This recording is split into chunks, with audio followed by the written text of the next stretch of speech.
There was a time when YouTube became a stage for pranks, laughter echoing through crowded streets, unsuspecting strangers turned into puppets in a carefully crafted script, while hidden cameras silently captured it all.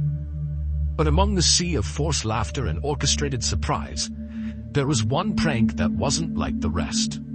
It wasn't just a prank, it was a trap, meticulously designed, disturbingly effective, and once set in motion, it triggered a dark chain of events no one could stop.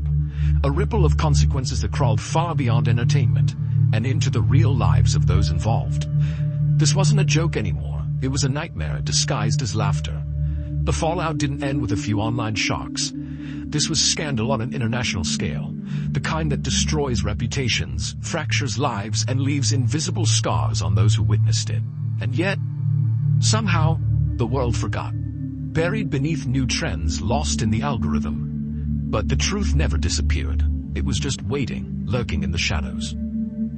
Before we descend into this chilling tale, if you're someone drawn to the strange, the dark, and the impossible to predict, then you've found the right place. We tell stories like this every week. So if you dare, sneak quietly into the like button's phone and change its emergency contact to Papa John's. And make sure to subscribe and turn on all notifications, because once you enter this world, there's no turning back. Now then, take a deep breath and let's open the door to the darkness.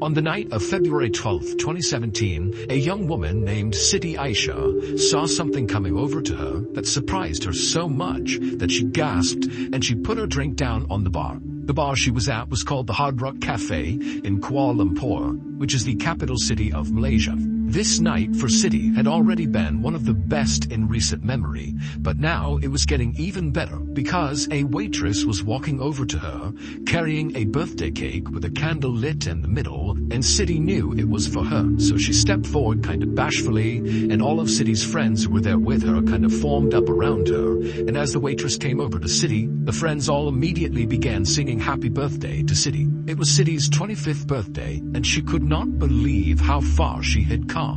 Here she was in this beautiful American-styled restaurant, surrounded by her friends, who were these big TV show producers, and tonight they were throwing a party for her, something that did not happen often in Siti's life to this point. After Siti's friends finished singing happy birthday, Siti leaned forward and she blew out her candle, but she didn't even make a wish before she blew it out, because to her, she felt like she had everything she'd ever wanted. And so instead, as she blew that candle out, she just made a point to feel incredibly grateful for the life that she now had. Because not long ago, Siti's life looked very different. Siti had grown up in a tiny town inside of a jungle in Indonesia. She was the youngest of 3 children, and her parents were very poor farmers that barely made enough money to provide shelter and food for their kids. In fact, Siti's parents were so poor that they couldn't afford to send her to high school. They needed her to stay home and go to work to help support the family. Siti would end up getting married and she would have a son with her husband, but her husband would divorce her and not provide any support for their kid. And so suddenly Siti was the single mother trying to look out for her son while also trying to provide for her parents and her other siblings. And eventually it became so difficult to find enough work to provide for all these people that Siti was forced to go abroad and look for work elsewhere outside of Indonesia, which meant she had to leave behind not only her parents and siblings, but also her son. Her son had to stay with her parents. Siti would ultimately find work as a masseuse in a hotel in Malaysia called the Flamingo. Now, Siti really did not like this work at all, but it paid well enough and she needed the money badly enough that she decided to just keep on doing it. Sometimes Siti, like a lot of the other girls that she worked with at the hotel, would daydream about being discovered as a model or a singer or an actress and getting taken away from this life to a life of luxury and wealth and leisure. But Siti never really expected that to happen. Next to City at the bar was her producer, whose name was James. And James had his arm around her, and he suddenly flashed her his cell phone, and he kind of pointed to the screen. And City looked at it, and she saw there was a text message from someone, but it was in a language that she didn't recognize. And she asked James, what is that? And James grinned at her and said, "This is my boss telling me that you are already a superstar in Korea." And when City heard this, she was totally embarrassed, but also really excited. City had met James about a month ago in January of 2017, when City and some of her friends from the hotel had decided to go out for the night. Now, City very rarely went out. She basically worked and slept, and then sent home her money to her family. But for whatever reason, she had been convinced by her friends to go out and have a good time, and so she was all dolled up, and she and her friends were standing in line to get into a bar, when a very handsome man wearing a suit, James, walked up to City and said, "Have you done any acting?" And City, wearing her best clothes with her friends, she suddenly felt bold, and she told this guy, who she didn't know, that, "No, I haven't, but I'd like to try." And so James asked her if she'd come with him, and she said okay. And they went to this cafe, and they sat down, got coffees, and James explained to City who he was. And he told her he was a Japanese television producer who specialized in hidden camera prank videos. And he needed actresses to put on pretty clothes and pull pranks on unsuspecting people on camera. City had initially been very skeptical of James and this proposition, but at the same time, back then, prank videos were all the rage on YouTube. They were on mainstream TV. They were everywhere. And City knew that, but she had never thought about being in one. She just sometimes liked to watch them. But James would tell her, "This is really easy work, and you'll get paid well for it." And so City had ultimately said, "Okay, yeah, I'll do it with you." And after she said yes, her life had been a whirlwind. No longer was she a masseuse at a hotel, but instead, she was like a celebrity, flying all over the country, filming all these prank videos. And James's bosses were so pumped, they kept messaging him, telling him how amazing she was, and how every video she was doing was outperforming anything they hoped it could do.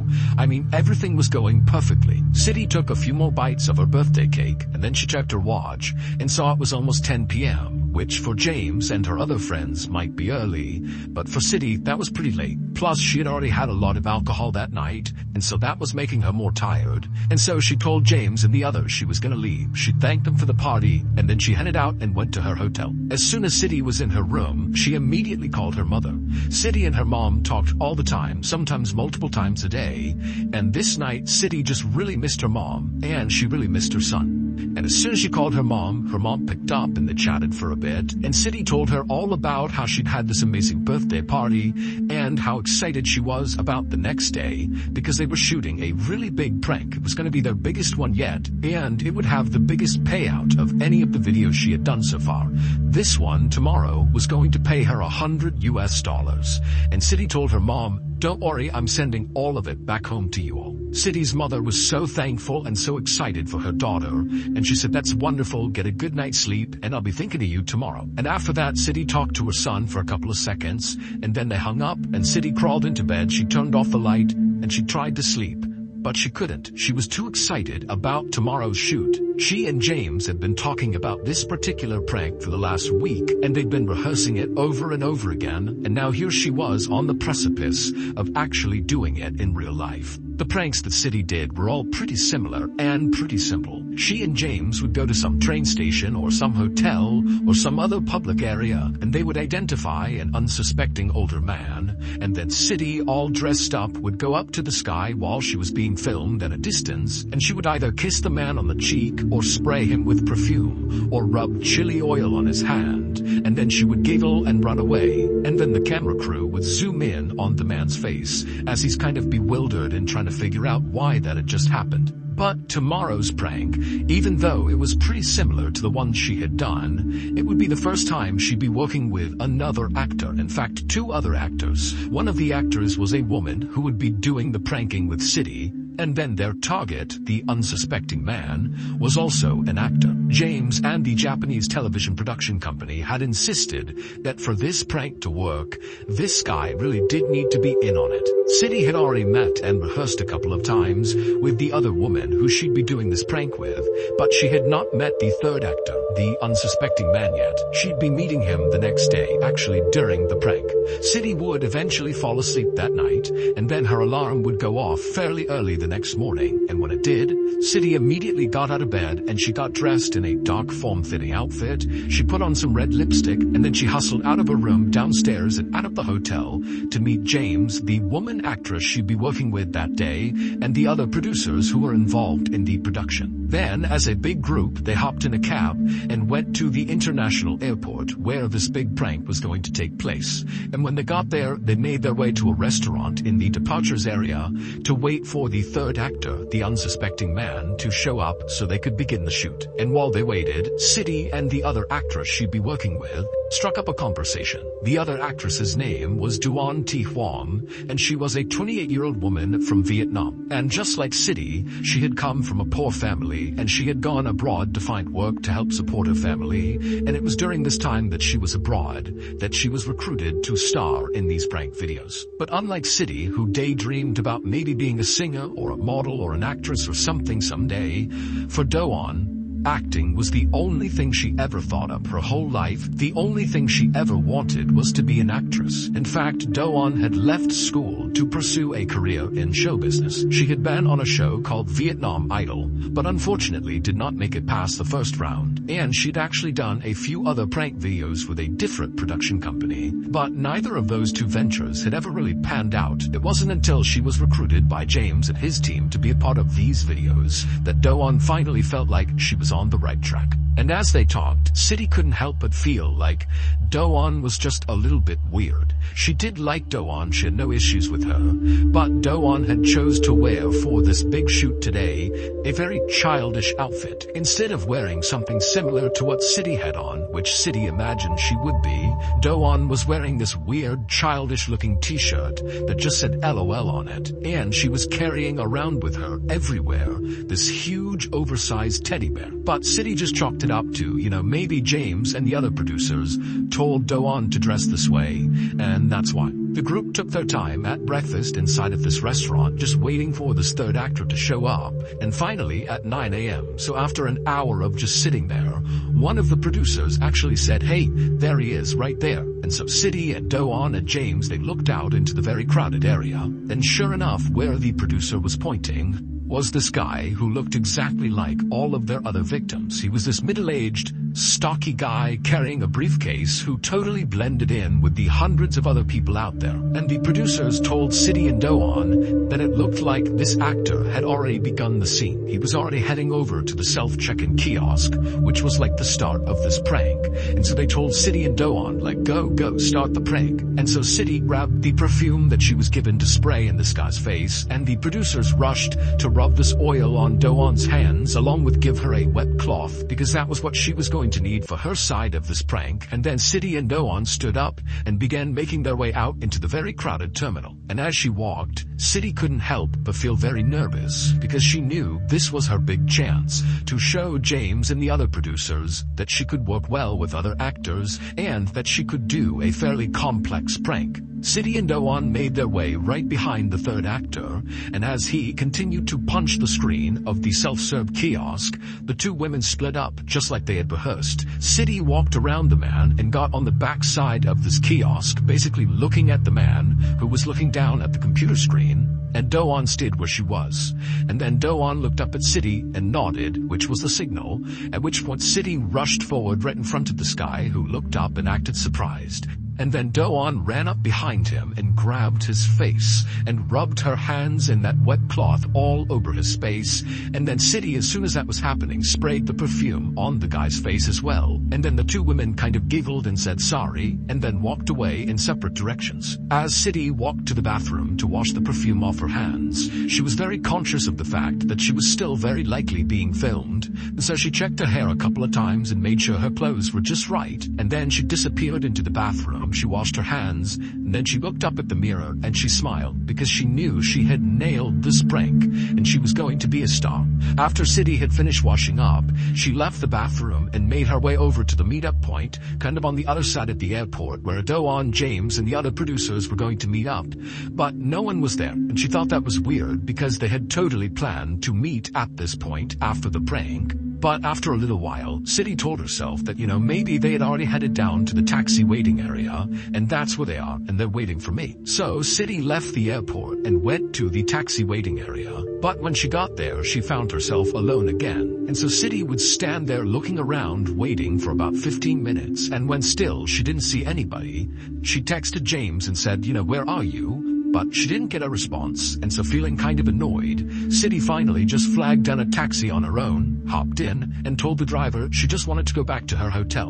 And then on the drive to the hotel, City started to get car sick and kind of nauseous, and she figured it didn't help that she had drank a bunch the night before, so she was still a little bit hungover. And at some point, she actually had to tell the driver to pull over so she could vomit outside. And so finally, when City got back to her hotel and got back to her room, she felt so crappy and she was so upset with how everything was going that she didn't even bother to get undressed. She just jumped into her bed and fell asleep. City would sleep for several hours, and when she woke up again, she still felt totally hungover and gross, and she rolled over and checked her phone, expecting to see a message from James explaining why they had ditched her after the prank, but there was no messages or phone calls from anyone. And so City was totally annoyed and frustrated, but just couldn't deal with this right now. And so she put her phone down and fell asleep for the rest of the night. The next morning, when City woke up, she felt like a brand new person. She was not hungover anymore. She rolled over and grabbed her phone, again expecting to see a message from James or someone. There wasn't anything, and so she called James.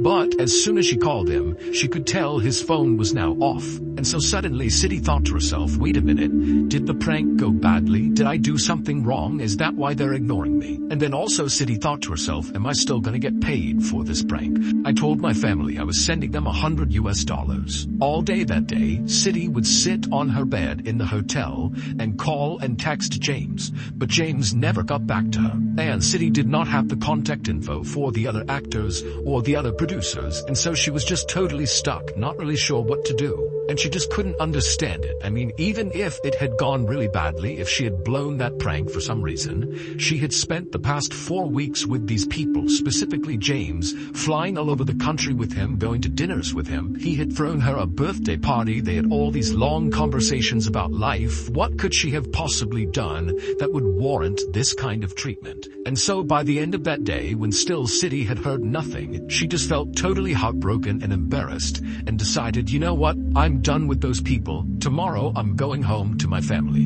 And sure enough, the next day, City got up, she grabbed her things, she checked out of the hotel, she headed to the airport to fly back home. But as she was going through security, she heard all this commotion behind her, and she turned and she saw 6 heavily armed police officers sprinting in her direction. And so instinctively, City tried to get out of the way to let them run past her. But instead of the men running past her, they ran right up to her, grabbed her, flipped her around, and put her under arrest. And immediately, City's like, oh my goodness, this is what's been going on. They've been ghosting me for 2 days here because they were setting me up for another prank. I'm part of the prank now. James must be nearby filming, and they've sent these fake police officers to arrest me, and so this is all gonna be on the show. And so feeling totally relieved, City began to laugh and said to one of the officers, oh, so this is a prank, huh?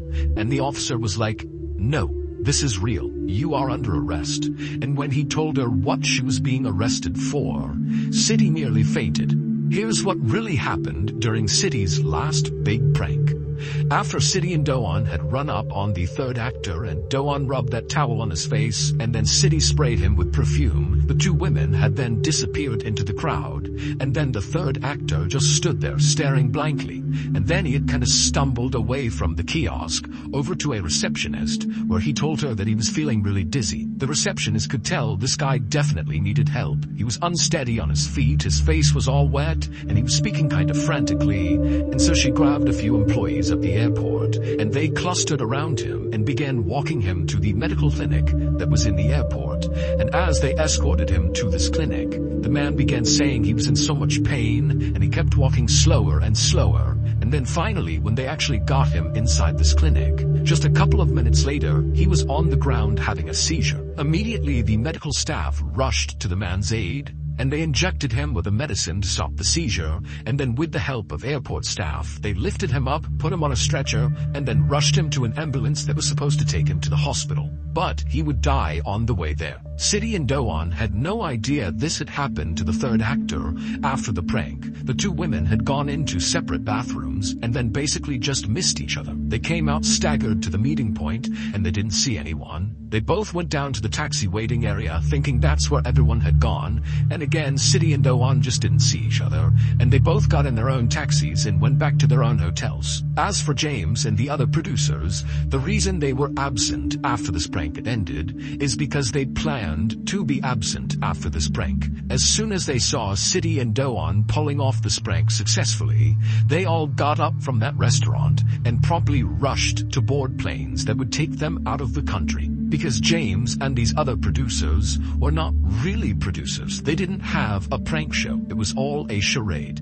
In reality, they worked for the North Korean government, and James, whose real name was Ri Ji-woo, had been tasked by the North Korean government to recruit gullible women, aka City and Do-won, to participate in a top-secret mission that could easily get them killed. In fact, this mission was so sensitive and so dangerous that James and his other TV producers had to live undercover for weeks, with Do-won and City kind of slowly convincing them that this was all legitimate and that what they were going to do was just a prank, not a top-secret mission. City and Do-won had both been recruited by James because they both were vulnerable and poor. City was also known to be very naive and believed anything she was told, and Do-won was very immature and childlike and overly trusting. All the prank videos that City and Do-won had been independently filming with James and their crew in the weeks leading up to this big final prank had not been episodes of a prank show.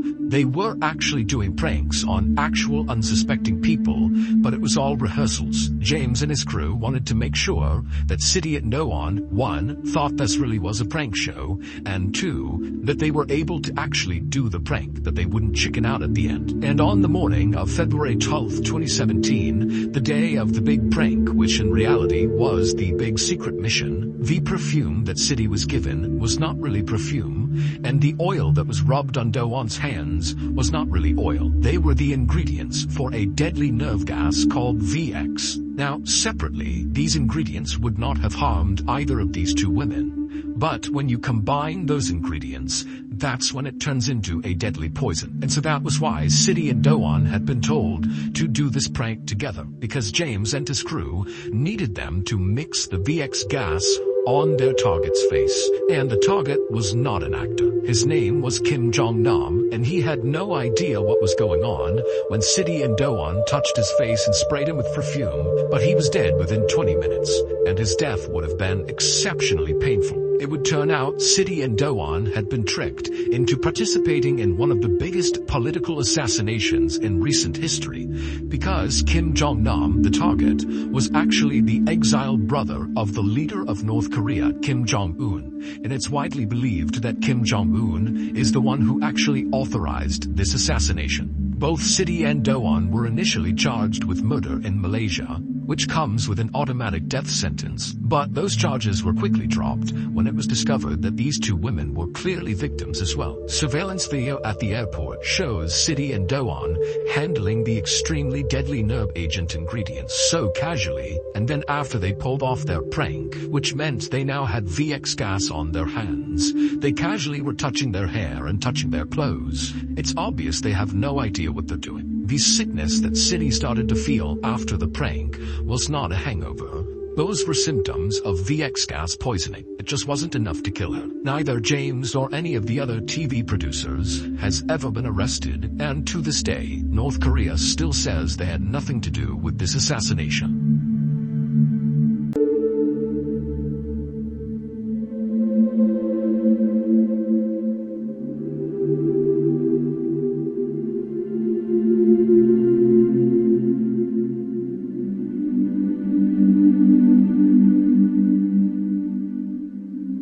perhaps the most chilling part of this story is that it may not be over. Some doors once opened never truly close, and some shadows never really fade. What you've seen today is just a glimpse, a single thread in a much darker web that's still unraveling. So if you think you're ready to follow that thread deeper into the unknown, subscribe to this channel and turn on all notifications, because in the next episode, we'll step further into the dark, where what's real begins to blur, and what's hiding in the silence might just find you first. Leave a like if your pulse is still steady, share your thoughts in the comments, and remember, nothing stays hidden forever. I'll see you in the next descent into the shadows.